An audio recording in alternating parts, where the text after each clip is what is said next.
столице региона продолжается капитальный ремонт проспекта Ленина. Так, с середины февраля на участке от Орджоникидзе до улицы Курашова началась фрезеровка старого асфальтобетонного покрытия, закрепление оси трассы дороги и переустройство коммуникаций. Основные особенности капитального ремонта автомобильной дороги по проспекту заключаются в устройстве нового основания дорожной одежды и стабилизации слабых участков основания дорожного полотна. Эти работы субподрядчик планирует завершить до конца этого месяца и приступить к следующему участку дороги. По информации окружной администрации города Якутска, с 22 марта до 31 октября текущего года будет ограничено движение транспортных средств по проспекту Ленина на участке от улицы Курашова до улицы Короленко. С 22 числа планируем перекрытие участка от улицы Курашова до улицы Короленко.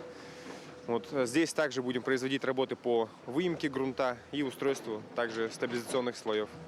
Работа будет вестись у нас на двух сразу участках. От площади Орджоникидзе до Курашова будем заниматься устройством основания.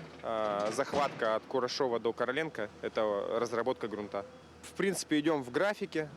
Пока что отставаний нету.